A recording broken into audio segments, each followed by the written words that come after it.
Good evening everyone. आज हम chemistry का जो वाटर वाला टॉपिक है वो डिस्कस करेंगे। ठीक है, तो हम स्टार्ट करने जा रहे हैं अपना वाटर वाला टॉपिक।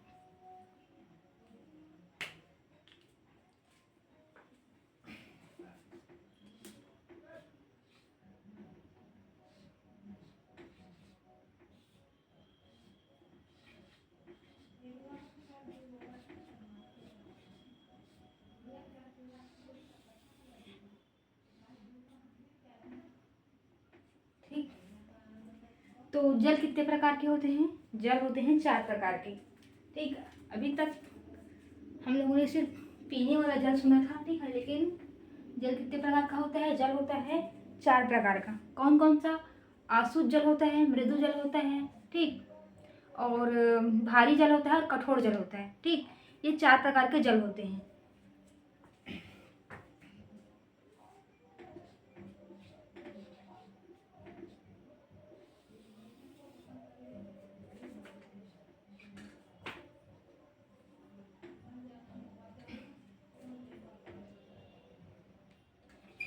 आसुत जल,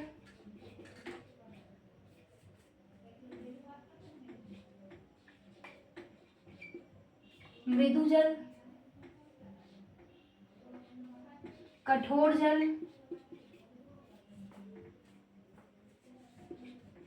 और भारी जल।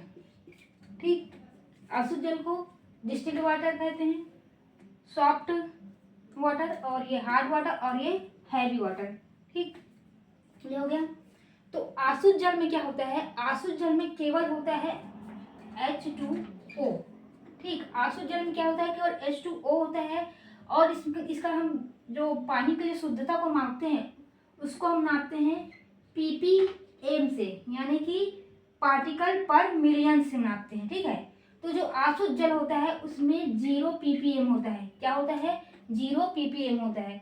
आसुत जल में केवल क्या होगा? H2O होगा। उसका जो जल को जो शुद्धता का मापक होता है, जो इसे हम मापते हैं, वो क्या होता है? वो होता है पार्टिकल पर मिलियंस होता है। तो इसमें आसुत जल में कितने होते हैं? ये 0 होता है। ठीक है, क्योंकि इसमें H2O के अलावा कुछ भी नहीं होता। ठीक, तो जो आसुत जल है उसको पीने से हमारे क्या होगा? हमारा सिर्फ प्यास बुझेगा, लेकिन उससे हमको कोई क्या कहा जाएगा? मिनरल्स नहीं मिलेंगे। ठीक, क्योंकि उसमें केवल H2O है। ठीक, तो उससे हमारा प्यास बुझेगा, लेकिन हमारे शरीर को कोई फायदा नहीं होगा। किससे?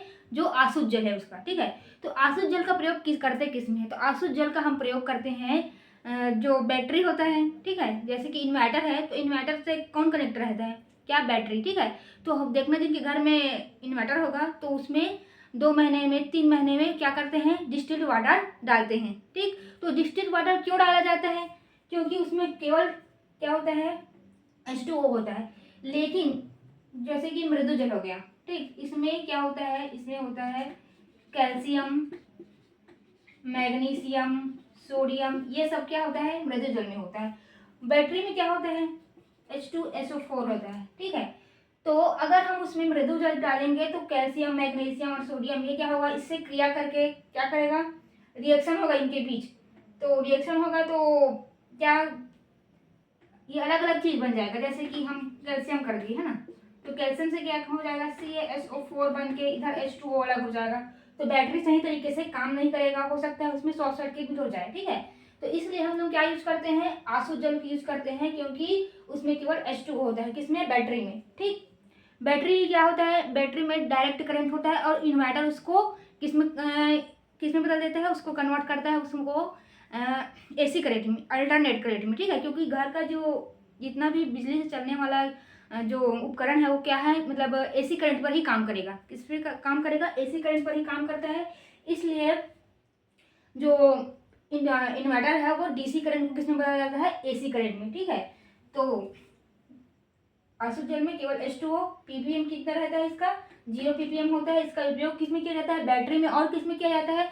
जैसे कि हमारे हाथ में लग गया, घाव वाव हो गया, तो उसको क्या करने के लिए? साफ करने के लिए, धोने के लिए, एक इंजेक्शन को साफ करने के लिए, इन सब के लिए किसका उपयोग करते हैं? हम डिस्टिल्ड वाटर का ही उपयोग करते हैं। ठीक है, और जब डिस्टिल्ड वाटर में हम क्या करते हैं? कैल्शियम और मैग्नीशियम और सोडियम क्या करते हैं? मिलाते हैं, तब वो क्या बन जाता है? मृदु जल बन जाता है। ठीक, जब हम आसुत जल में कैल्शियम, सोडियम और ये मैग्नीशियम मिलाए तो क्या बन गया? मृदु जल। जो वर्षा का जल होता है वो भी क्या होता है? आसुत जल होता है। लेकिन कब तक आसुत जल होता है? जब तक वो हमारे वायुमंडल में प्रवेश नहीं करता। जैसे ही वो हमारे वायुमंडल में प्रवेश करता है तो क्या हो जाता है? पूरे धूल के कण जो होते हैं उसके कारण वो क्या हो जाता है? वो हो जाता है उसमें भी अशुद्धि आ जाती है। और उसका जो पीपीएम होता है, वर्षा के जल का जो पीपीएम होता है वो कितना होता है? तो वर्षा के जल का पीपीएम होता है 250, ठीक, 250 पार्टिकल पर मिलियंस होता है, ठीक, जो वर्षा का जल का होता है, ठीक है। अब ये मृदु जल, मृदु जल में कैल्शियम, मैग्नीशियम और सोडियम मिलाने से क्या बन गया? ये मृदु जल बन गया। और इसका जो होता है क्या कहते हैं? पीपीएम, वो होता है 150 पीपीएम का होता है। मतलब इसमें इतने पार्टिकल होते हैं, ठीक है, इसमें मृदु जल में। और मृदु जल का जो अगर 0 से 60 mg प्रति लीटर है, इसके बीच में है मान, तो वो क्या कहलाएगा? मृदु जल कहलाएगा। और 60 mg प्रति लीटर से अगर अधिक होता है, अधिक, तो क्या किसमें आएगा? वो आ जाएगा किसमें? कठोर जल में आ जाएगा, ठीक है। तो ये हो गया मृदु जल। मृदु जल का हम उपयोग किसमें करते हैं? पीने के लिए करते हैं। और इसमें कैल्शियम, मैग्नीशियम और सोडियम भी होता है। इसका जो पीपीएम होता है वो होता है 150 पीपीएम। और 0 से 60 mg प्रति लीटर अगर इसका मान आता है किसी जल का, तो वो क्या होगा? वो होता है मृदु जल। अगर 60 से अधिक है तो क्या होगा? 60 से अधिक है तो वो कठोर जल में आ जाता है, ठीक है। और जो मृदु जल होता है वो साबुन के साथ अच्छा झाग देता है। लेकिन कठोर जल होता है वो साबुन के साथ अच्छा झाग नहीं देता, वो डिटर्जेंट के साथ अच्छा झाग देता है। अब देखते हैं जो कठोर जल है वो कैसा होता है, ठीक है।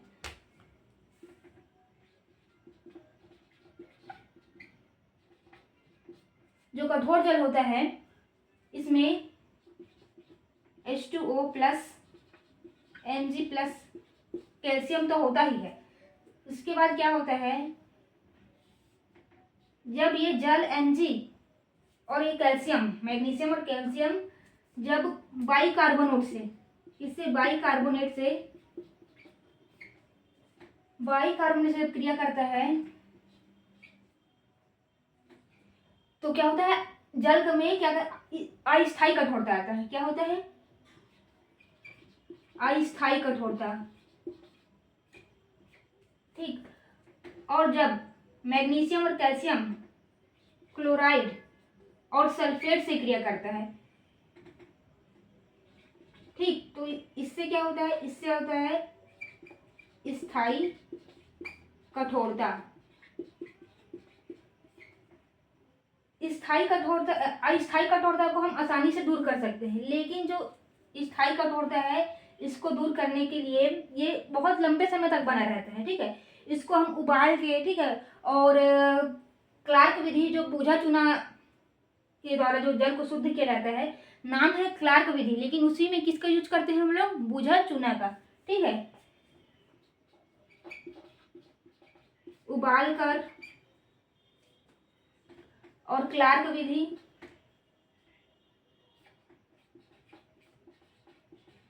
इससे हम किसको शुद्ध करते हैं? जो अस्थायी कठोरता होता है। अस्थायी कठोरता किस लिए होता है? क्योंकि ये Mg, मैग्नीशियम और कैल्शियम मिलके जो Mg और कैल्शियम जो बाइकार्बोनेट से क्रिया करते हैं, तब क्या होता है? अस्थायी कठोरता। देखो, जब हम पानी को गर्म करते हैं, ठीक है, जब हम पानी को गर्म किए तो जो उसके ऊपर में जो पानी का खौलने के बाद जो लेयर जमा रहता है ना, वही क्या होता है? वही होता है बाइकार्बोनेट। जो व्हाइट व्हाइट दिखते हैं ना पानी के ऊपर, वही होता है क्या? बाइकार्बोनेट। अब स्थायी कठोरता, स्थायी कठोरता मैग्नीशियम और कैल्शियम अगर क्लोराइड या सल्फेट बना लेते हैं, मैग्नीशियम और कैल्शियम के क्लोराइड और सल्फेट बनाने पर स्थायी कठोरता आता है। और इसको दूर करने के लिए परम्यूरिट विधि, तो परम्यूरिट विधि में जो जियोलाइट होता है उसका उपयोग करते हैं। किसका उपयोग करते हैं? जो जियोलाइट होता है, ठीक है। तो जियोलाइट का सूत्र ये होता है एल्युमिनियम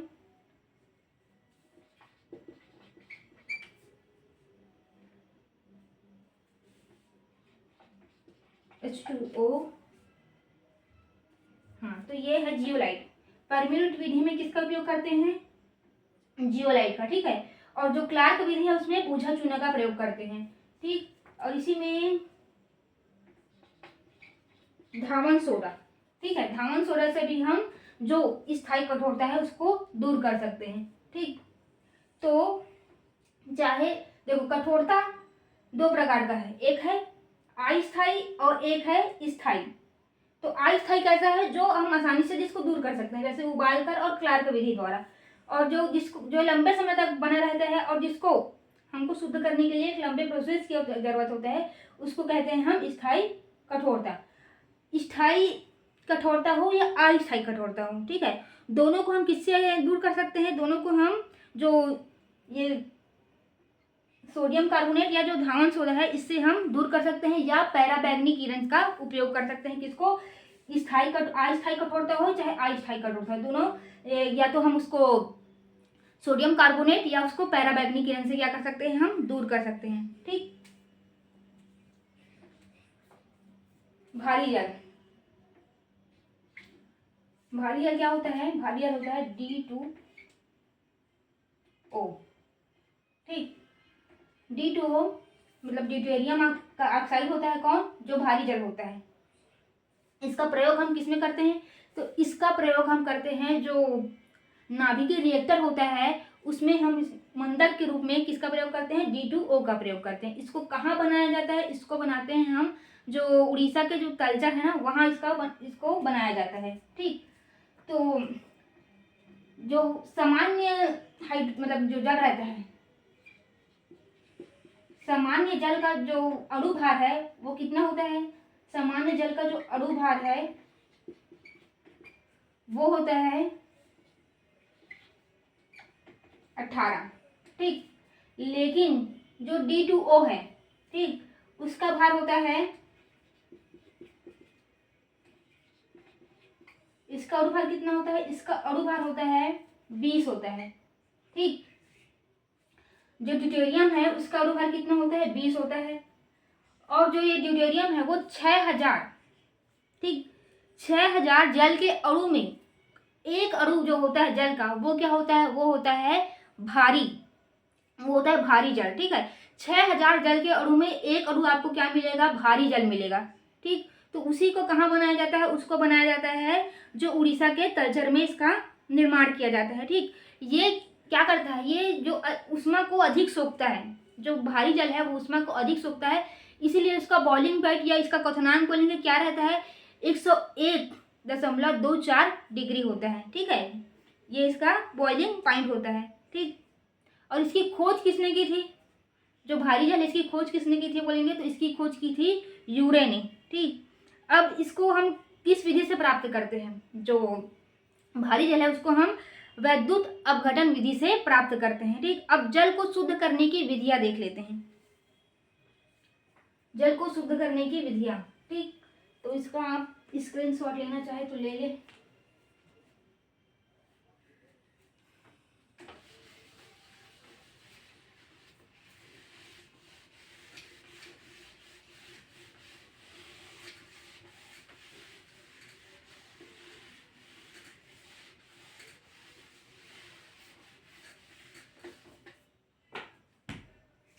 जल को शुद्ध करने की विधियां,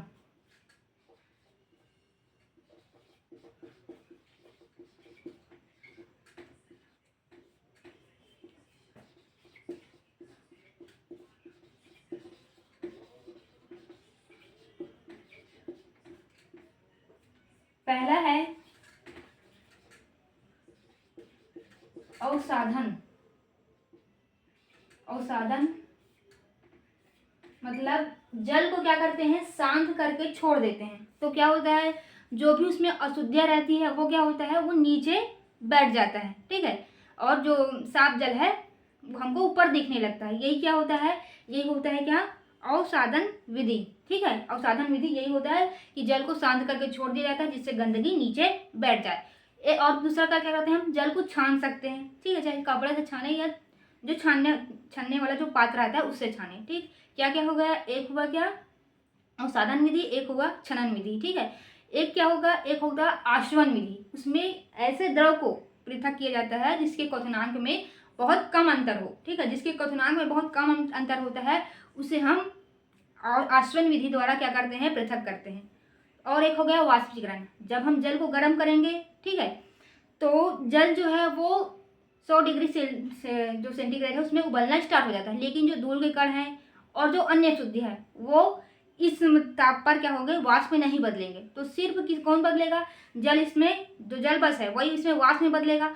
आगे हम कोई कंडेंसर लगा देंगे जिससे जब ये भाप वहाँ से गुजरेगा तो ठंडा होगा और वापस किस में बदल जाएगा, जल में बदल जाएगा। इसी को क्या बोलेंगे, जो भाप में बदले उसको हम बोलेंगे क्या, वाष्पीकरण। और उसको वापस जल में बदल लिए उसको क्या बोलेंगे, हम उसको बोलेंगे संघनन, ठीक है। आश्वन विधि में हम सिर्फ भाप में बदलेंगे और जब उसको हम वापस जल में प्राप्त करेंगे तो उसको हम क्या बोलेंगे, संघनन या बोलेंगे कंडेंसन, ठीक है। और जब हम जल को रोगाणु मुक्त करेंगे, तो जल को रोगाणु मुक्त कैसे किया जाता है, तो जल को रोगाणु मुक्त करने के लिए क्या कहते हैं, क्लोरीन और पैराबैंगनी किरण का प्रयोग किया जाता है। किसका, क्लोरीन और पैराबैंगनी किरण का प्रयोग किया जाता है, किसको, जल को रोगाणु मुक्त करने के लिए, ठीक है। तो इसका जो PDF है वो मैं इसमें डाल दूंगी, तो आप इसको सबको नोट कर लेना अच्छे से, ठीक है। तो आप ये तो समझ में आ गया होगा जल को जो शुद्ध करने की विधि, ठीक। तो मैं इसको लिखवा नहीं रही हूँ क्योंकि मैं इसका PDF जो है वो डाल दूंगी, तो आप उसी से देख लेना, ठीक। तो जो जल का एक और जो गुण होता है वो बता देती हूँ, ठीक है। 0 से 4 डिग्री जो सेल्सियस होता है उसमें क्या होता है, उसमें जल का घनत्व जो होता है ना, जल का घनत्व अधिकतम होता है। जल का जो घनत्व होता है वो अधिकतम होता है, कितना, 0 से 4 डिग्री सेल्सियस पर। अब जब 4 डिग्री से जब वो आगे बढ़ना स्टार्ट होता है तब क्या होता है, इसका घनत्व घटता है और क्या होता है, आयतन जो है वो बढ़ता है, ठीक। अभी क्या है, अभी इसका घनत्व अधिकतम है, मतलब इसका आयतन क्या होगा, कम होगा। जनरली क्या होता है, जब हम किसी चीज को गर्म करते हैं तो उसके आयतन बढ़ता है, मतलब उसमें प्रसार होता है, और जो उसका घनत्व है वो घटता है। सिंपल सी बात है, अगर कोई चीज फैल रहा है मतलब उसका घनत्व क्या हो रहा है, कम हो रहा है, ठीक है। घनत्व से क्या समझते हैं, किसी वस्तु के जो जितना घना हो, जितना उसमें घना हो, जितना वो क्या कहा जाए, जितना उसके अणु पास पास हो उतना क्या बोल देंगे, उसका घनत्व अधिक है। और जितना उसका आयतन, जितना हम उसको फैलाएंगे, जितना उसमें हम प्रसार करेंगे, मतलब उसके अणु क्या होंगे, दूर दूर जाएंगे, तो वही क्या होगा, घनत्व कम होगा। यहाँ पर देखो हम उसको ताप दे रहे हैं, तो 0 से 4 डिग्री सेल्सियस पर घनत्व, जल का घनत्व क्या होता है, अधिकतम होता है और आयतन क्या होता है, कम होता है। अब इस 4 डिग्री सेल्सियस के बाद क्या होगा, घनत्व होगा वो कम होते जाएगा और आयतन क्या होगा, बढ़ते जाएगा। ये क्या है, एक जल का गुण होता है, ठीक। ये हो गया।